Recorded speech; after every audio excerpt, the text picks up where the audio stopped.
চোর ডাকাত হয়ে একদিনের জন্য শাস্তি ভোগ করতে চায় না। তার বড় ছেলে রাফিক বিন সাইদির জানাজা পূর্ব সংক্ষিপ্ত বক্তব্যে কথা বলেন তিনি। এ সময়ে এক হৃদয় বিদারক পরিস্থিতির সৃষ্টি হয়। পরে তিনি নিজেই জানাজা নামাজের ইমামতি করেন। নামাজে 18 দলীয় জোটের নেতৃবৃন্দ এবং দেশের শীর্ষ ওলামায়ে কেরামগণ উপস্থিত ছিলেন। দিগন্ত টেলিভিশনের সরল পথ অনুষ্ঠানের জনপ্রিয় উপস্থাপক ছিলেন রাফিক বিন সাইদি। আমি জানতে পারলাম আজকে আসরের নামাজের সময়, ও আল্লাহ,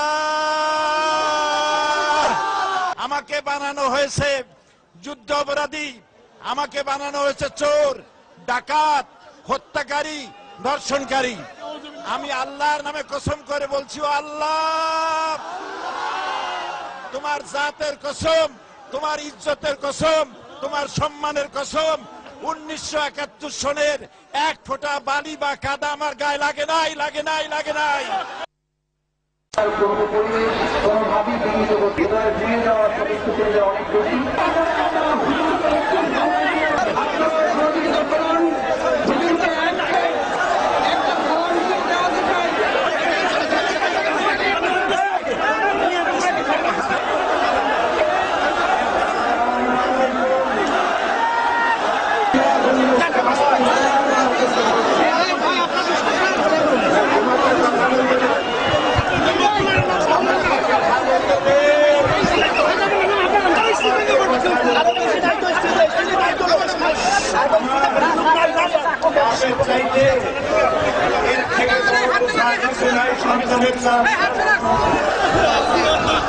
আল্লাহ তুমি তাকে জান্নাতুল ফেরদাউস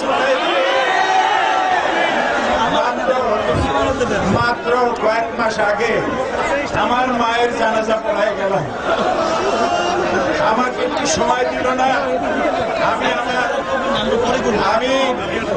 আমি যে আমার মহিলাদেরকে, আমার মা মারা গেলেন, আমার ভাইকে সান্ত্বনা দেবো, আমাকে সময় দেওয়া হলো। আমার কলেজের টুকরা বুলবুল রাফিক বিন সাইদি গতকাল চলে গেছে।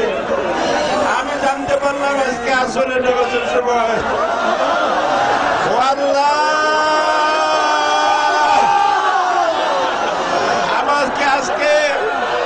আমাকে কথা বলতে দিন, আমাকে কথা বলতে দিন। আমি আজকে 50 বছর কোরআনের তাফসীর করেছি সারা বাংলাদেশে, সারা পৃথিবীতে। আমাকে বানানো হয়েছে যুদ্ধ অপরাধী, আমাকে বানানো হয়েছে চোর, ডাকাত, হত্যাকারী, ধর্ষণকারী। আমি আল্লাহর নামে কসম করে বলছি, আল্লাহ,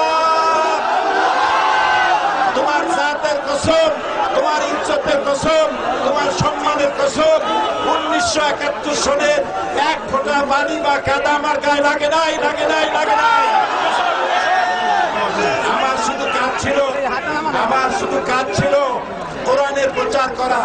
নাস্তিকবাদীরা সহ্য করতে পারে নাই, জালিমরা বরদাস্ত করতে পারে নাই, যার জন্য আমাকে বন্দী করে রেখেছে।